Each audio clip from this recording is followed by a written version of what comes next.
Pues es un gusto que esté aquí el público y que esté aquí Jorge. Jorge, como ya les comentaba en un correo, pues fue graduado del CIO. Lo que no estoy muy seguro es si fuiste graduado del programa de doctorado directo del CIO. ¿Sí es No, correcto? no, ¿No? pasé por Tú la sí, maestría tú primero sí y pasaste por la maestría. sí, Ah, ok. ya. Bueno, pues él se graduó desde luego por el del posgrado del CIO, cuando todavía el CIO no entregaba sus propios grados, ¿no? Los tenía que entregar la Universidad Exacto. de Guanajuato. Ujú. Ya después, el CEO tuvo la autonomía para hacerlo y bueno, se integró como investigador aquí al CIO, estuvo un tiempo y después, pues por cuestiones familiares se tuvo que ir a Francia. Estuve 15 años, ¿eh? Estuvo 15 años aquí y ahora pues está en Francia, trabaja en la University de Versailles-Saint-Quentin, o No, no, no, trabajaba, no creo trabajaba. Sí.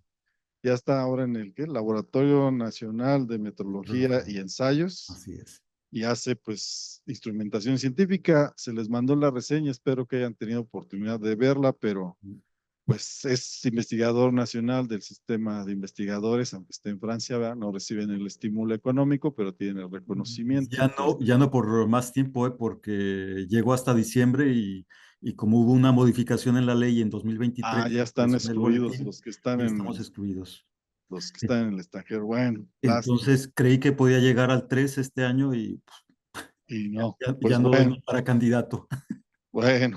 Y bueno, pues tiene una multitud de proyectos, eso es la parte más relevante, ¿no? En Francia se logró integrar a la industria y tiene pues varios proyectos importantes, una tecnología que está todavía, ya no sé si en pañales, pero creo que no nos va a hablar de eso hoy, que es la No. comunicación luminiscente Ajá, a través de luz en lugar de cables. así es.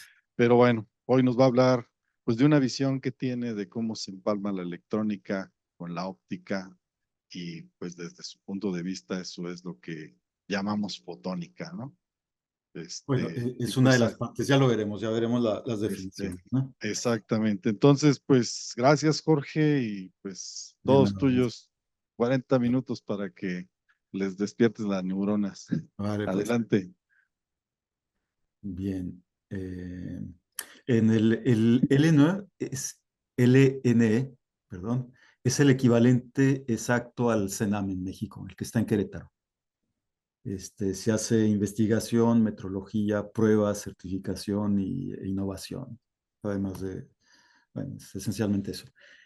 Este fue el primer edificio que data de justo de cuando la Primera Guerra Mundial, 1915, me parece. Ese está en un barrio de París, en un distrito. Eh, y yo trabajo en un departamento que se llama Fotónica, que eh, somos en total 19 colaboradores. Y la superficie solamente de nuestro departamento son 1.500 metros cuadrados. El LNE tiene además el sitio donde están la mayoría de los laboratorios en TRAP. El mío tú me dijiste que teníamos por aquí un láser, ¿verdad? Un apuntador, que debe ser este. Sí. Mi edificio es este de aquí, es el C. Vale. Ahora, ¿qué es lo que ofrece el laboratorio? Calibración, pruebas, apoyo técnico, investigación y desarrollo. eh, Después la concepción de bancos de pruebas y enseguida participa en comités de normalización como el de la Comisión Internacional de la Iluminación a través de algunos eh, Technical Committee, TC, que son los que muestro ahí.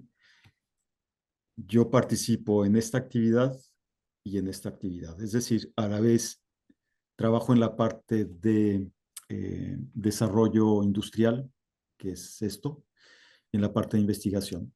Y además estoy integrado en un grupo del Technical Committee del 295, que es para la contaminación lumínica. Eso es otra área de investigación que está muy activa ahora, que me ha tocado trabajar y estamos esperando el resultado de una convocatoria europea. Si nos lo dan, bueno, tendremos mucho, mucho dinero para 3 años. A ver, enseguida. La charla se divide en 4 partes. Aquí he puesto la quinta, que es la que va a quedar pendiente, porque aparentemente vamos a participar otro exalumno del CIO y yo en esto, además de otra invitada que viene en el futuro. No sé cómo será el formato, pero entonces esta parte, la de comunicaciones por LED y LED infrarrojo y láseres infrarrojos, esa la dejaremos para después. Bien, el segundo punto, primero las definiciones para decir por qué fotónica. La segunda es medición de grandes distancias por láser. El tercero es LIDAR. Y el cuarto es la verificación metrológica de los LIDARes. De todo ello, el LIDAR lo voy a dar solamente como preámbulo para poder entender lo que es la metrología de los LIDARes. Esta es una definición que me encontré. Déjenme ver si me lo encuentro aquí. Sí, en esta empresa que es la que hace el Code 5. Pero además de Code 5, esta empresa hace circuitos integrados y circuitos fotónicos, etcétera, etcétera. Es una empresa muy grande. Para ellos el término fotónica comenzó a usarse ampliamente en 1960, después de la invención del láser y después del diodo láser. Y bueno, y después vinieron las fibras ópticas, etcétera, etcétera. Y se usaba originalmente para describir un campo cuyo objetivo era el uso de la luz para realizar funciones tradicionalmente usando electrónica. De ahí que se conseguían antes con la electrónica, por eso el nombre, fotónica, electrónica. Bueno, el término se hizo más popular con la llegada de las comunicaciones, de las fibras ópticas para comunicaciones en los años 80. Y ahora la fotónica se refiere a la creación, fíjense, la creación, muchos de ustedes trabajan en esta parte de aquí, creación, pero también muchos de ustedes, bajo esta definición, trabajan en estas otras partes, que son la manipulación y la detección de la luz, que es en lo que yo me voy a concentrar ahora. En el servicio de aplicaciones prácticas, donde la naturaleza particular de la luz es importante. Entonces, tenemos en la definición fotónica la creación, manipulación y detección de la luz. Paso a otras definiciones que son importantes también para mi presentación. Una de ellas es la del instrumento científico. Es un dispositivo utilizado para indicar, medir o registrar cantidades físicas. ¿Qué quiero decir con una cantidad física? Son, son las unidades, ¿sí? Es lo que miden las unidades, vamos, no es la unidad, sino es el mensurando al que le damos una unidad. En la metrología son utilizadas para obtener los valores físicos del mensurando, expresándolos en unidades trazables al sistema internacional.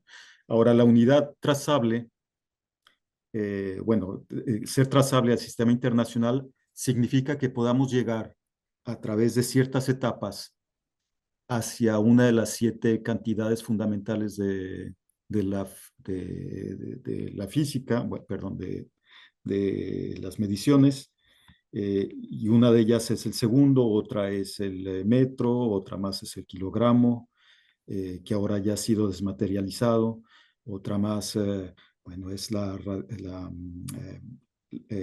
candela, es cantidad de luz, el Becker, etcétera, etcétera, ¿no?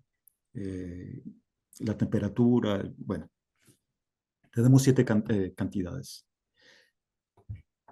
Y en lo que voy a presentar ahora, yo nada más me ocupo de 2 diferentes cantidades. Una es, de 2 diferentes unidades fundamentales. Una es el metro y la otra es el segundo. Esta primera parte trata del metro y en la segunda parte voy a hablar de unidades que se van a trazar al segundo. Bien, el telémetro es un dispositivo usado para medir la distancia a un objeto lejano. La palabra se compone de los términos griegos tele, que significa distante, y metrón, lo que sirve para medir. Ahora, otra de las definiciones es el LIDAR. Es un acrónimo de Light Detection and Ranging. Es un instrumento que permite medir las distancias a un objeto o a una superficie al medir el tiempo de vuelo de su láser ida y vuelta hasta su detección. El LIDAR es usado en aplicaciones terrestres, aéreas y en escenarios donde hay movimiento. Fíjense la similitud entre el telémetro y el LIDAR. Eh, el telémetro nos permite medir la distancia, pero el LIDAR también nos permite medir la distancia. Y hay una diferencia muy sutil. El segundo mide la distancia a partir del tiempo de vuelo, ya lo veremos, de un láser o de un impulso láser en la ida y vuelta hasta hasta el objetivo, mientras que el primero no usa, bueno, podría usar, pero normalmente los que son los telémetros que tienen una justeza en la medida bastante alta, usan señales moduladas. Ya también lo veremos ahora. Bien. Ahora sí pasamos a la parte interesante. Primero, tocamos la medición de grandes distancias por láser, es decir, la telemetría. Bien. Entre 2013 y 2016 estuvo activo un proyecto, ya verán, yo me integré a ese proyecto de una forma un poco rocambolesca, porque el primer año en Francia yo todavía tenía el permiso del CIO, ¿no? Y una parte de ese año en realidad estuve trabajando en la Universidad de Versalles, haciendo otro tipo de instrumentación eh, optoelectrónica. Y al terminar ese año me llamó un antiguo colega que trabaja en el CNAM. El CNAM es una institución semejante al LNE. Es más, son complementarias. Se podría decir que el CNAM se engloba ahora en el LNE. Ese es donde yo trabajo. Pero ellos se ocupan de las cantidades fundamentales. O sea que jerárquicamente nosotros vamos en el trazado de nuestras unidades, convergemos hacia donde están ellos. Es un poco complicado la organización aquí. En fin, y ellos tenían un proyecto, participaban en un proyecto llevado a cabo por unos alemanes que consistía en la medición de grandes distancias cuando entran en juego los satélites y las bases en tierra. Ahora, ¿qué es lo importante de aquí? Pues que para definir bien la geolocalización o los puntos de geolocalización, les interesaba saber si en todo momento si había movimientos de la Tierra pequeñitos o imperceptibles, de esos que se dan con el tiempo, simplemente con el tiempo. Y si bien yo no me intereso en la parte de astronomía y me tiene eso muy sin cuidado, la parte que no me tiene sin cuidado es la parte de metrología. Y este compañero mío me llamó para participar en ese proyecto. Entonces es un proyecto europeo, fue el que me pagó el primer año después de mi salida del CIO, ya de mi salida definitiva. Este, y, y ya, que me quedé con ellos a trabajar ese año. ¿Y qué hicimos ese año? Bueno, eh, a nosotros nos había sido asignado a tres institutos, perdón, un instituto alemán, un holandés, y nosotros teníamos que hacer cada uno un telémetro óptico y el objetivo era llegar a 1 kilómetro de distancia. Cada quien escogió su forma de diseñarlo. Yo me integré, yo nada más participé, yo no estuve en la concepción inicial. La concepción inicial, todo el balance y la factibilidad la hizo un colega mío, el jefe del equipo, que es la persona de aquí, que se apellida Valerón. Ahora el equipo se integraba por un joven doctorante, bueno, ya se había doctorado, un mecánico y un especialista en FPGAs de ahí mismo del Senam. Vamos a ver, ¿por qué 1 kilómetro de... Creo que la dejé vacía esta. Ya. El desarrollo de un telémetro óptico basado en la medición de la fase acumulada luego de la propagación de una onda de radiofrecuencia en el aire de un haz de láser. Esa es la forma de trabajar. Claro que en el camino nos dimos cuenta que había bastantes problemas, ¿no? Eso es cuando uno se encuentra frente a la triste realidad en la ingeniería. Vamos a ver qué tenemos aquí. Este fue el primer esquema de nuestro montaje experimental. Primero tenemos un láser aquí y luego tenemos EMA. Déjenme recordar lo que significa. Es un modulador electro-óptico de absorción. Enseguida vamos a una etapa de amplificación. Después, ya aquí estamos en fibra, ¿eh? Tenemos un aislador y un acoplador óptico que funciona como circulador. Enseguida, del switch óptico me encargo después. Enseguida salimos hacia el espacio libre, bueno, hacia el espacio libre, hacia el aire, vamos. Y aquí tenemos un espejo parabólico. Entonces, la particularidad de este es que vamos a salir con un haz colimado. Colimado muy bien, en pequeñas distancias sin laboratorio es excelente, la colimación es perfecta, ¿no? Pero recordemos que aquí vamos a tener 1 kilómetro. Ya en la realización final nosotros fuimos hasta 1.2 kilómetros. Enseguida, ¿qué más tenemos? Bueno, los que hayan intentado hacer este arreglo de aquí tienen, tienen que tener algo, algunos instrumentos adicionales para hacer hacer la colimación adecuada y después para regresar, porque hay que reinyectar la señal, ¿cierto? Y ese proceso debe de quedar bien, pero bien afinado, porque la señal a la ida, si es bastante importante, si es bastante energética, al regreso y con todas las pérdidas que va a haber y con la abertura de las que va a empezar a desviarse de la colimación y se va a abrir angularmente, entonces al regreso vamos a tener bastante menos energía. Bien. Suponemos ya entonces que el haz ha hecho la ida y vuelta, se regresa la fibra y entonces aquí en la fibra vamos a llegar, ya llega la señal muy atenuada, vamos a sacar la señal, la vamos a meter a un fotodiodo. El primero que usamos fue un fotodiodo metal, semiconductor metal. Ya después nos dimos cuenta que habría que cambiar. Después a un vías T y enseguida tuvimos que arreglárnoslas con la frecuencia, porque la frecuencia de modulación del láser la teníamos en 5.91 gigahertz, que es bastante elevada, ¿no? Ahora bien, no sé si les he dicho que salimos con una longitud de onda de 1550 nanómetros. Es el infrarrojo, son las de comunicaciones.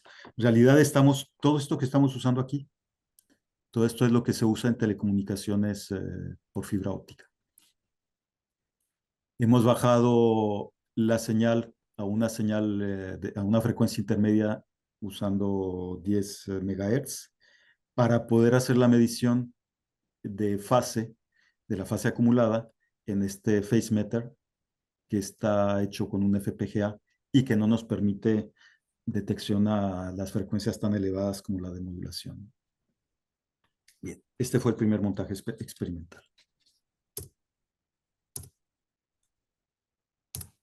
Y tan complejo que se ve y todo eso, en todo eso nada más interviene esta pequeña ecuación, toda fácil. K es el número de onda entero de la longitud de onda sintética, que es lambda, que tenemos aquí. FRF es la frecuencia de la radiofrecuencia, que son 5 les había dicho 5.91 gigahertz. C es la velocidad de la luz en el vacío. N es el índice de refracción del aire en grupo.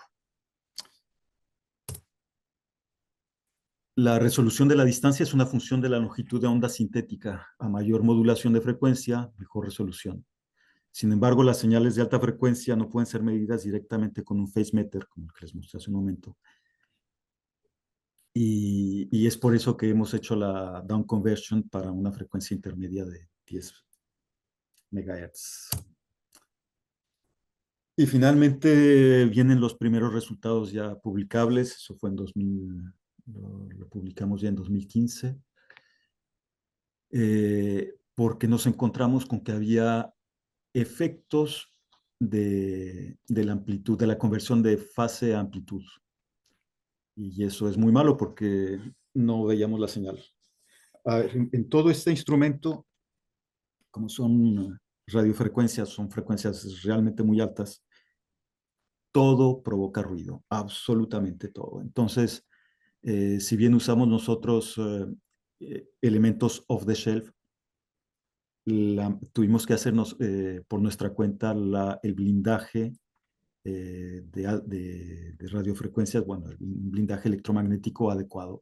Y eso nos llevó muchos dolores, muchos dolores de cabeza. Los que han trabajado en eso saben lo complicado que es vérselas con el ruido, ¿no? Como verán, aquí no ha cambiado nada todavía. Ah, les dije que el switch óptico. Bueno, el switch óptico ya lo cambiamos de lugar. Eh, y después pudimos sacar finalmente, un momento. Esto de la reducción de amplitud y fase fue algo que se encontraron de frente uno de los participantes de este proyecto, este hombre, Alexandre, su apellido, trabajando con unos astrónomos del observatorio de Niza, que es el observatorio de referencia aquí en Francia. No por los grandes telescopios, sino porque ese equipo es el que hace diseños también para los telescopios de los observatorios europeos de Chile, en Atacama, y de Canarias. Y justo el año antes habían publicado un trabajo sobre efectos de amplitud y de conversión de amplitud a fase. Eh, entonces ya con la experiencia del anterior equipo, nosotros pudimos hacer un estudio un poco más sistemático de los fotodiodos. Y nos encontramos que nuestro primer eh, fotodiodo, el que habíamos usado, el metal, semiconductor metal, MSM, no era la mejor opción. Y encontramos que eh, la mejor opción se daba con el que es muy utilizado, uno de los, bueno, la tecnología que es muy utilizada, que es el de fotodiodos PIN, PIN. Finalmente pudimos sacar nuestro artículo sobre nuestros buenos resultados sobre la medición de distancias a más de 1 kilómetro, 1.2 kilómetros en total. Y aquí pueden ver el instrumento. Nuestra base es de un Leica, de una estación de medición Leica, pero no el resto. Todo el resto fue nuestro mecánico Daniel Trong, que aparece aquí, que hizo absolutamente todo. Aquí está el espejo y aquí tenemos la fibra óptica que sale ya colimada. Hemos escrito ahí que el diámetro del spot es de 4.4 centímetros. Bien.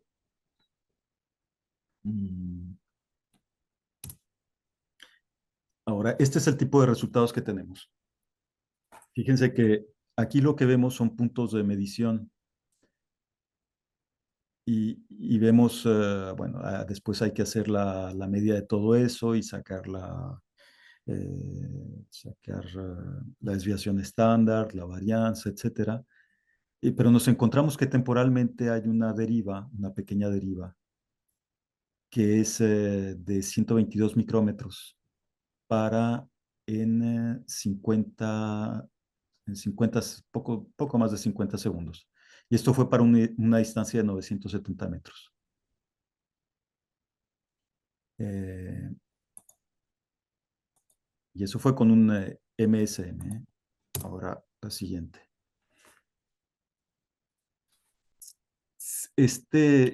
Bueno, ya nuestros resultados completos. Obtuvimos una resolución en la medición de 15 micrómetros a una distancia de 1,2 kilómetros. El hecho de que el PIN haya sido la buena elección nos permitió utilizar prácticamente todos los datos que recuperamos con el fotodiodo al regreso del haz. Ahora, después de esta etapa, debía seguir con una segunda etapa, pero la segunda etapa requería de otro proyecto más. Cuando ellos iban a someter el proyecto es cuando yo me fui a trabajar a la empresa de comunicaciones por luz visible, que había iniciado justamente uno que fue alumno doctoral del jefe de este equipo, es decir, que todo queda en familia ahí. Y, pero la segunda etapa para el telémetro requería de otra longitud de onda, en este caso 780 nanómetros. ¿Y para qué? Bueno, pues solamente para hacer correcciones en tiempo real del índice de refracción del aire. Entonces ya con eso se logra hacer una medición bastante más robusta. Y el año pasado, 2023, publicaron finalmente el artículo de los resultados. Están trabajando a más de 5 kilómetros de distancia y tienen solamente a 5 kilómetros, tienen una resolución de 20 micrómetros ellos, pero a 5 kilómetros de distancia. Si este telémetro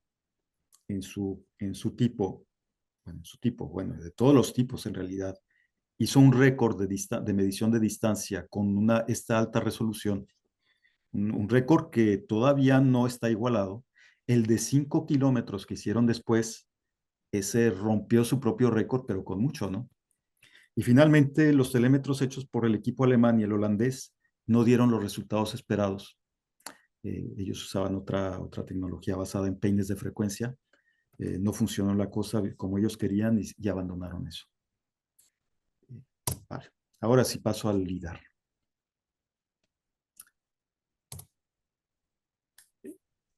Y del LIDAR voy a tocar solamente los LIDARes que nosotros vemos para su validación metrológica, ¿eh?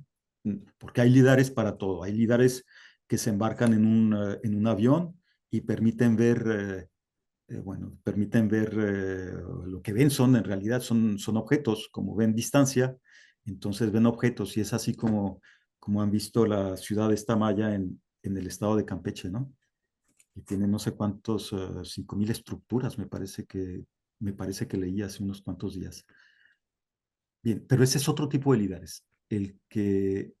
Nosotros trabajamos, aquí lo que vamos a hacer es un instrumento que se integra a un banco de pruebas y los requisitos de este instrumento es que nosotros a un LIDAR lo podamos evaluar, calibrar metrológicamente, si se quiere decir de otra manera, y que podamos dar un certificado de calibración, pero esta exigencia nos lleva a nosotros a ser al menos 3 veces más exactos y tener un dominio al menos 3 veces también de nuestras incertidumbres respecto al de cualquier instrumento que vayamos a evaluar.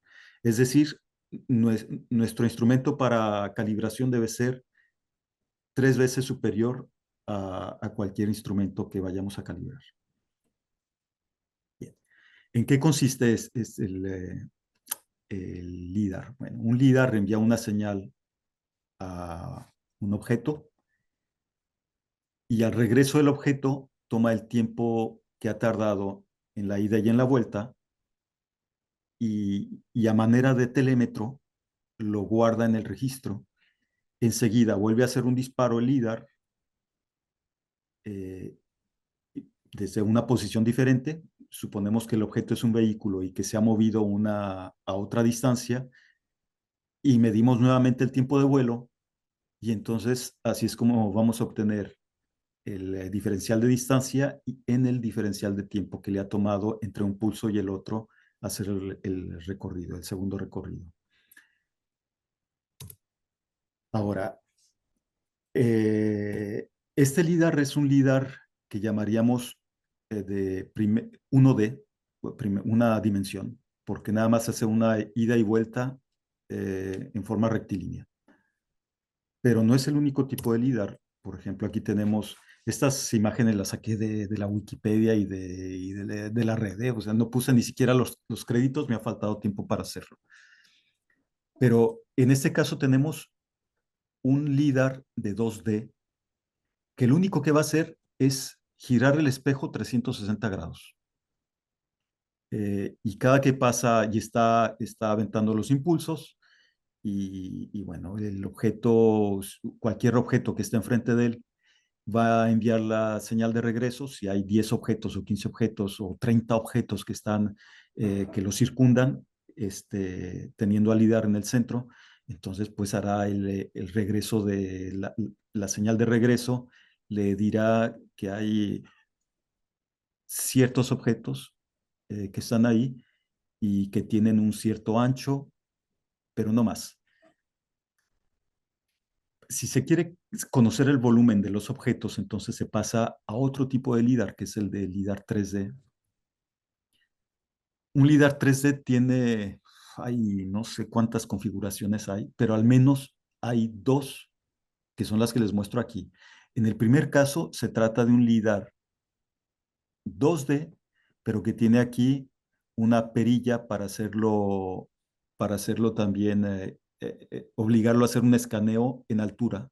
Es decir, hace un escaneo primero en una posición baja, después sube un poco y hace otro escaneo y sube un poco, etcétera, etcétera. Probablemente no es el más adecuado, probablemente, ¿eh? Para eso, para uno más adecuado, se podría pensar en uno que tenga un número n de láseres. Déjenme ver cuál es el láser. Aquí está el láser. Aquí tiene 1, 2, 3, 4 láseres. Y esos láseres van a cubrir diferentes niveles de altura. Y al regreso, entonces, nos van a dar la información de 4 niveles de altura. Eso sería una pequeña nubecilla de puntos eh, que nos da el retorno del objeto, ¿no? Yo sé que hoy mismo ya hay líderes con 256 líneas. O sea que ya se imaginarán la cantidad de datos que puede generar un LIDAR. Y si encima de eso hay que hacer una fusión de datos, estoy pensando en un vehículo autónomo, una fusión de datos con los datos del LIDAR, más los datos del radar, más los datos de la cámara, de la cámara o las cámaras, y si incluimos las cámaras térmicas para ver de noche, etcétera, etcétera, etcétera, se hace un cálculo pesadísimo, pesadísimo. Un día de esos van a usar ya una computadora cuántica para hacer todos esos cálculos. Bien. Ahora sí, vamos a la verificación metrológica del LIDAR. El primer proyecto realizado por nosotros fue un banco de un LIDAR 2D. Imaginemos que el LIDAR está en esta posición y que este es el sentido del scan. Entonces, el primer punto, el primer haz va a partir para acá, el segundo aquí, el tercero aquí, etcétera, etcétera. Y uno de esos va a encontrar esta parte de la superficie de un vehículo. Después aquí tengo 5 puntos. 4 puntos en total. Y esos 4 puntos los pongo aquí, como retornos. Después, siguen otros cuantos impulsos que no encuentran un blanco.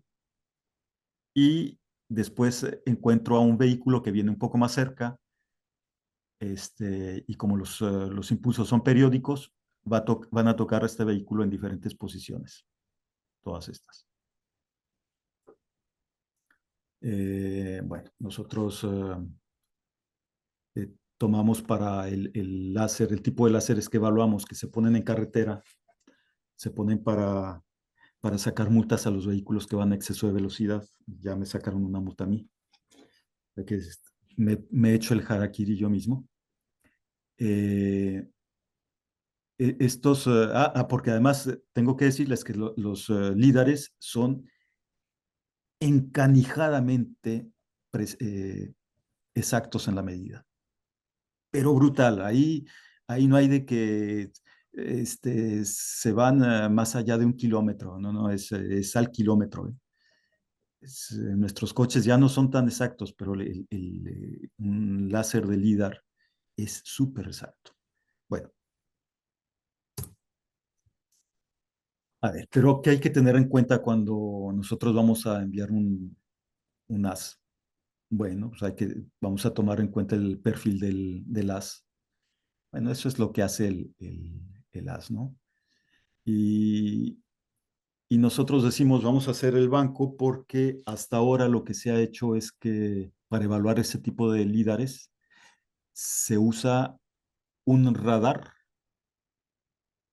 que tiene todo el camino de trazabilidad hacia la unidad de tiempo y con ese se puede calibrar cualquier instrumento LIDAR 12 que va para uso de carreteras, ¿no?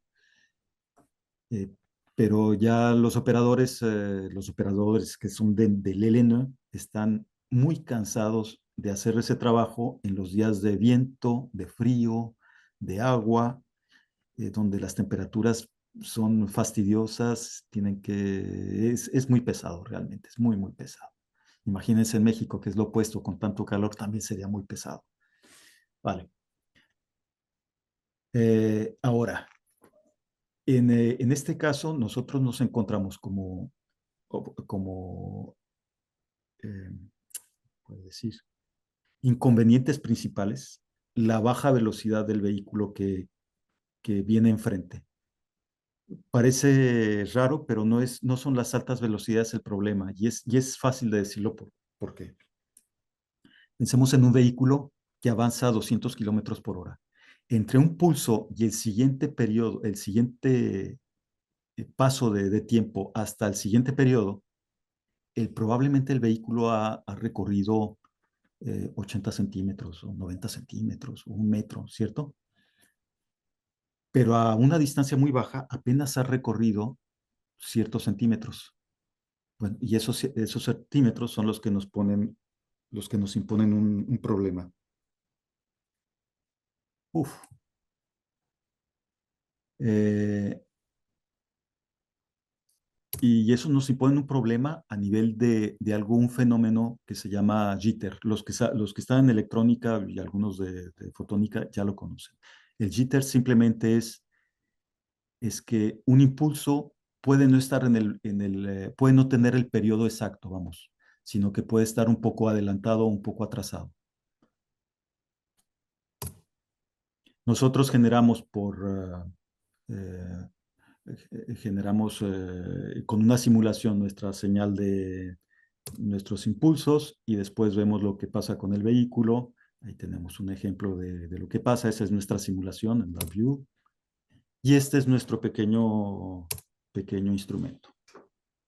Es súper fácil. Miren, esta es la velocidad que nosotros le hemos dicho a nuestro instrumento de desplegar. Y el LIDAR cree ver un vehículo que está a 422 metros y que viene directo hacia las 130 kilómetros por hora. Sin embargo, ¿qué es lo que lo hace? Un fotodiodo que tenemos aquí, que es el que sirve para detectar la señal de LIDAR. Después, este fotodiodo envía la señal al trigger de un generador arbitrario de frente de onda y este reenvía la señal que le viene de la computadora, que es nuestra simulación, la manda al láser, a nuestro diodo láser. Aquí tenemos esta era un arreglo muy, muy primitivo, ¿eh? Tenemos una pantallita para que no entre la radiación directa al detector. Bien. Y eso funciona muy bien. Entonces hacemos nuestro balance de incertidumbres y damos los resultados. Pero viene un proyecto que en la práctica se veía, perdón, en la teoría se veía que iba a ser muy fácil. Es el de LIDAR 1D. En la práctica es una pesadilla este proyecto. Ahora vamos a poner aquí a generar nuestra simulación nuevamente. Generamos un escenario y con la computadora controlamos el disparo del LIDAR. El LIDAR envía el disparo al fotodiodo, nuestra señal del fotodiodo llega a nuestro trigger del AWG, AWG, bueno, es un generador de ondas arbitrario. Eh, y todo esto lo tenemos que hacer, aquí ya tenemos que meternos con una parte de electrónica que hemos tenido que diseñar nosotros. Y esa es esta parte de aquí, la generación de línea de retardo. Después la señal es amplificada, dispara al láser, el láser envía la señal al LIDAR y el LIDAR cree que se encuentra con el retorno de la señal que ha enviado al vehículo, pero no es vehículo, es nuestro diodo láser, ¿no? Y entonces podemos medir la señal. Este es un esquema un poco más a detalle. Eh, y, y después tenemos este otro esquema. Aquí voy a poner solamente la parte del instrumental, este módulo, que es lo que tenemos aquí. Tenemos platinas de deslizamiento para mover el LIDAR y dejarlo en una posición, bueno, hacer el experimento repetible, que sea un verdadero banco, vamos. Eh, Cada tipo de LIDAR, porque son muchos tipos de LIDAR, son como 7 tipos de LIDAR diferentes, cada uno emite a diferentes frecuencias, diferentes tiempos de la ventana del impulso, separados, y bueno, y son trenes de impulsos separados con diferente tiempo, el ancho del pulso también es diferente, todo es diferente entre un LIDAR, entre un modelo y otro. Y aquí tenemos nuestra etapa de detección. Y en esta otra parte tenemos el gabinete donde ponemos toda la electrónica. La electrónica, la mayor parte desarrollada por nosotros. Bien, ahora voy a terminar ya, Luis, en 2 minutos, si me das tiempo. Bien, esta es la parte desarrollada por nosotros. Bueno, todo ha sido desarrollado, absolutamente todo. Pero esta parte eh, la hemos desarrollado solamente por una razón. Es porque el jitter acumulado del generador de onda arbitraria y del amplificador son tan grandes que no nos permiten ver velocidades por debajo de los 50 kilómetros por hora. Y nosotros tenemos que ir al menos a 30 kilómetros por hora. No estamos ya en el caso de los 10 kilómetros por hora del LIDAR 2D, son 30 kilómetros, pero 30 kilómetros significa que debemos de tener un jitter de aproximadamente 25 picosegundos. Y hacer eso con electrónica es muy, muy, muy complicado.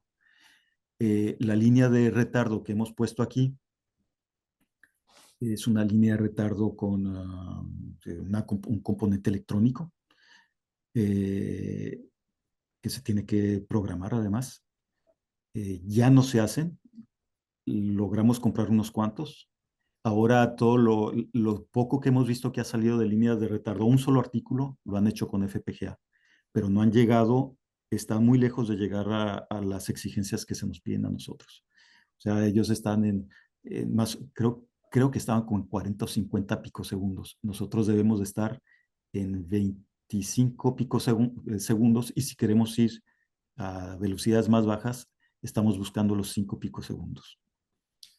Bueno, ya ni les cuento el tipo de instrumento para medir 25 picosegundos y es un osciloscopio de 40 gigahertz, que es el que tiene nuestro equipo, bueno, el equipo del L9 que se dedica a altas frecuencias, a muy altas frecuencias, y ese sirve para hacer calibraciones y es trazable al segundo. Entonces se hace ya bastante complicado.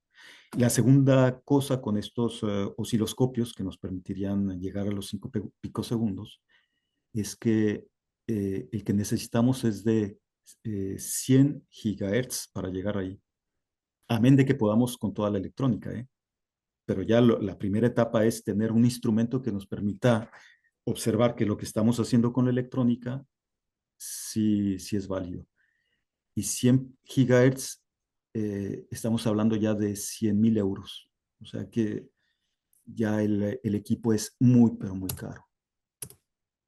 Bueno, y la última imagen es un pequeño diagrama de bloques de tiempos que hicimos. Bueno, esta es una fotocopia de una fotocopia, eh, simplemente para mostrar ya la complejidad que tiene todo, ¿no? Estos cuadritos de aquí es el jitter añadido en diferentes etapas. Se hace ya bastante complicado. Bueno, por mi parte terminado. Ahora sí pasamos ya a la siguiente etapa. Ah, Bueno, pues muchas gracias, Jorge. nada. Interesante pregunta y digo, presentación y no me quedó muy claro qué es si es más difícil la óptica o la electrónica, pero bueno, creo Pues, yo que, creo que hay en los dos aspectos hay cosas muy complicadas, ¿no? Eh, ok, Normalmente cuando están a la punta de algo, tiene que ser, bueno, supongo que es siempre muy, muy, muy complicado, sea lo que ok, sea, ¿no? bueno, pues con eso terminamos. Una pregunta o comentarios, adelante. Hola Jorge, muchos saludos desde acá. Hola, Zacarías. Una pregunta, cuando haces una calibración de un velocímetro como estos lidares, pues necesitas irte a patrones muy precisos. En este caso dependes totalmente del patrón de tiempo, porque supones que es la velocidad de la luz lo que se cumple en ese caso, ¿no? Ajá. Y lo haces con un osciloscopio. ¿Quién te da certificación y trazabilidad del osciloscopio de que el patrón de tiempo es el correcto, en primer lugar? Sí. Y en segundo lugar,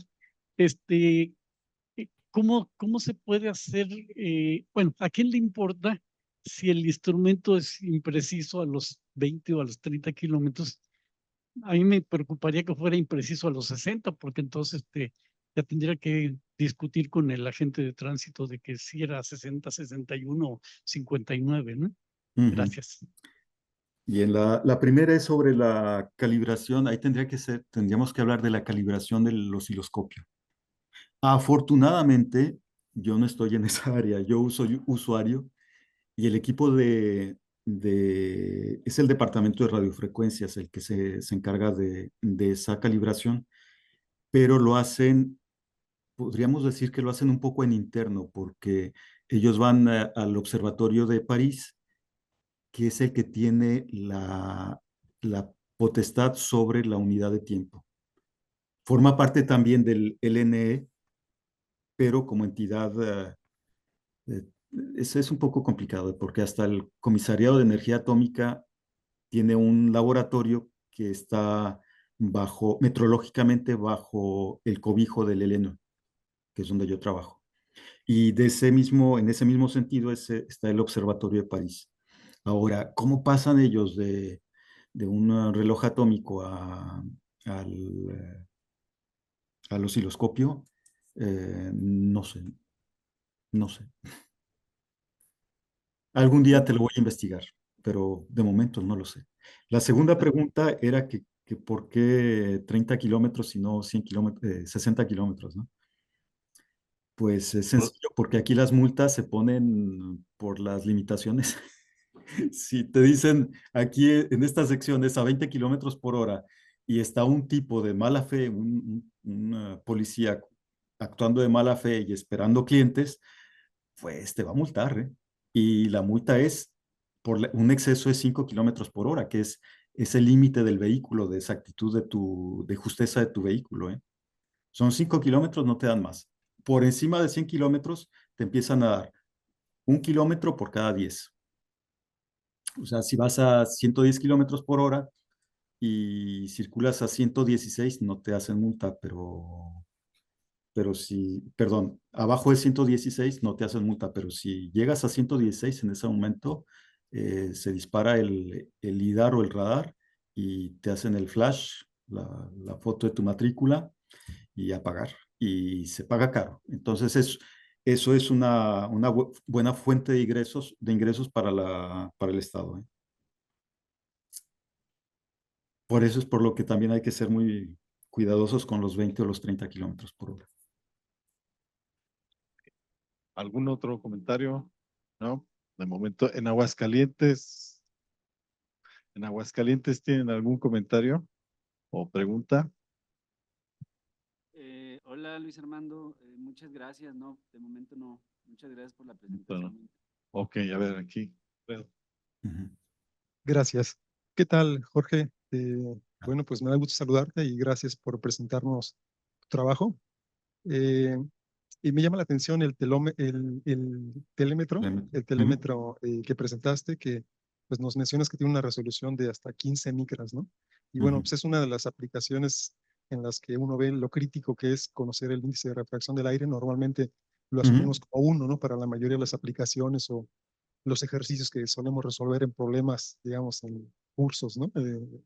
Tradicionalmente, pero aquí sí resulta crítico su conocimiento y yo te quería preguntar, ¿qué tan bien conocen ese índice de refracción, sus fluctuaciones a lo largo de esa distancia que puede ser 1 kilómetro, 5 kilómetros, como para poder determinar que es 15 micrómetros la resolución, ¿sí? O sea, debido, digamos, a cambios de presión, de temperatura, que podría haber en ese trayecto de 5 kilómetros. Sí, Si nos pudieras comentar algo al respecto. sí, sobre todo es la temperatura.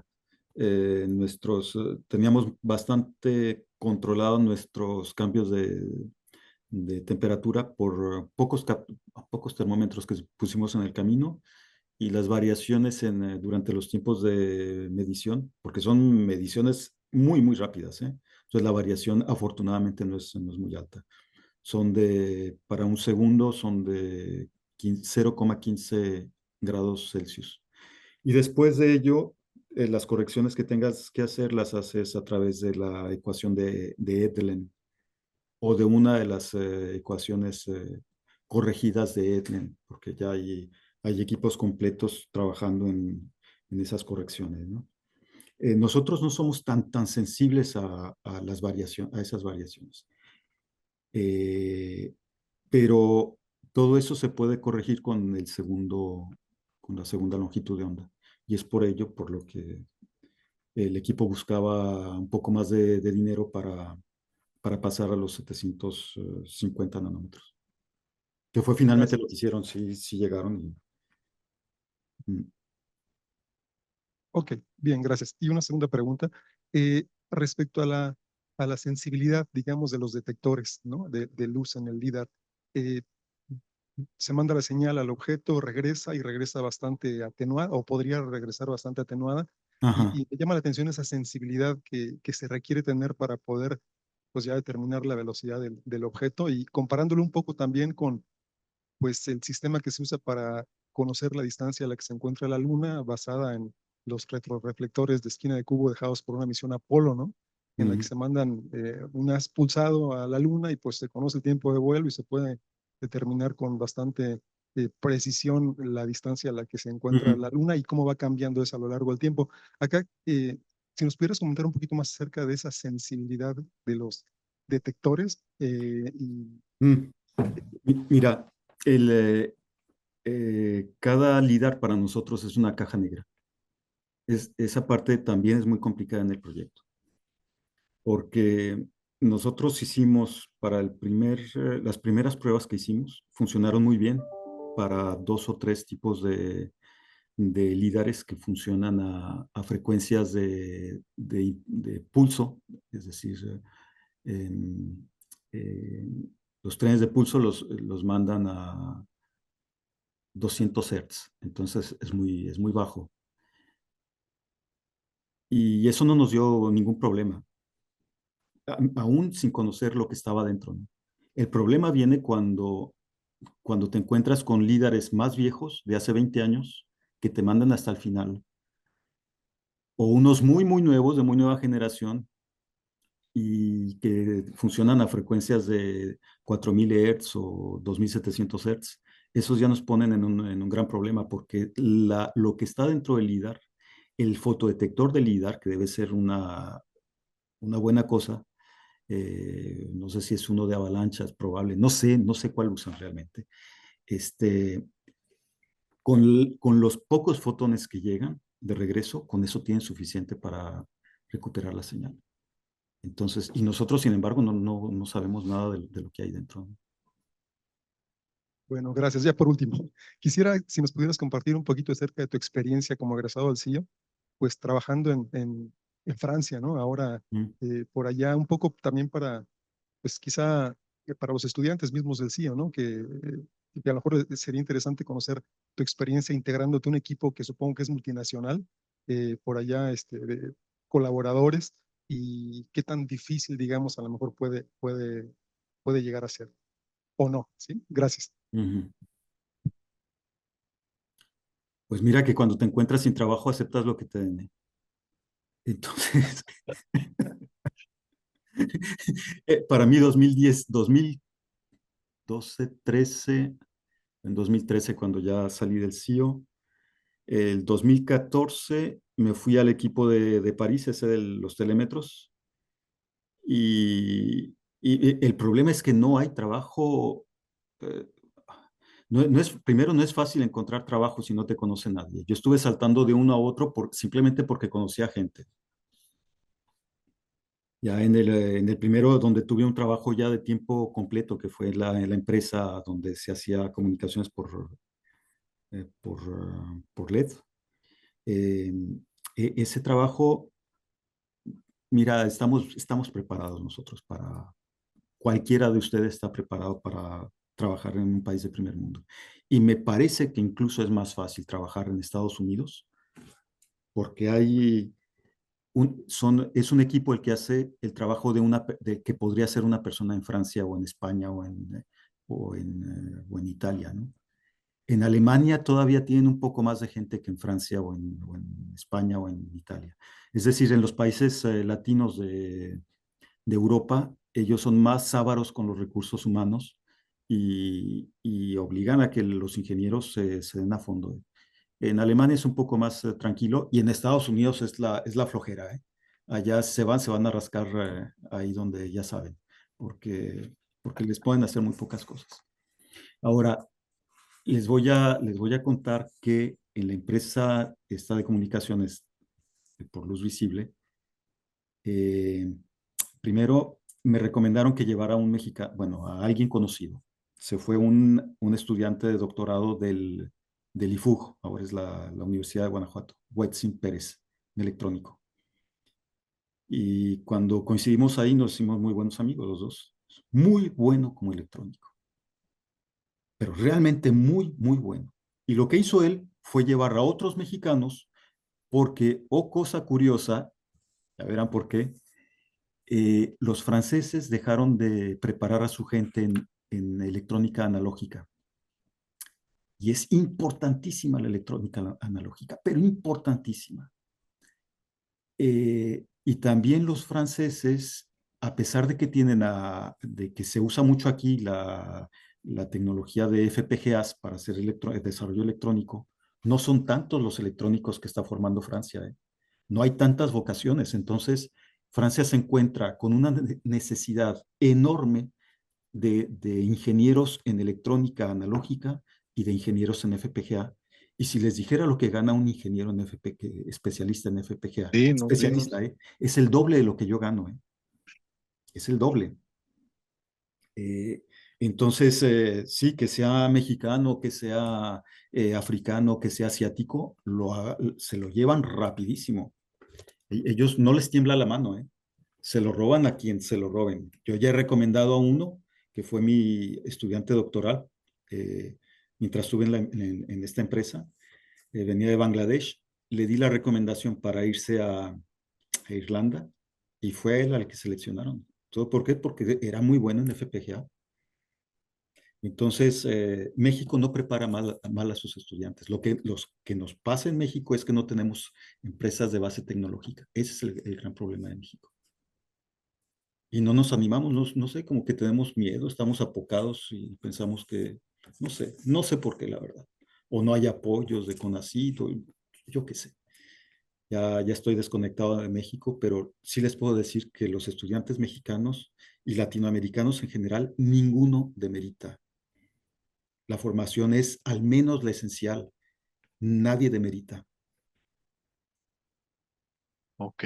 Pues muchas gracias, Jorge. Por último, no sé si hay algún otro comentario de parte de Aguascalientes.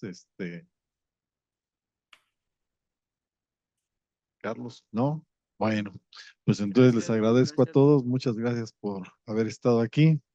Y pues por ahí tienen el correo, le vamos a mandar desde luego a Jorge vía electrónica su reconocimiento. No creo que sea la frecuencia a la que él trabaja, pero sí le va a llegar. Y gracias, Jorge, gracias a De todos. nada, adiós a Nos todos, vemos en el y sobre todo a los viejos colegas, bueno, Gracias, a todos en general, pero a los viejos colegas un abrazo. gracias.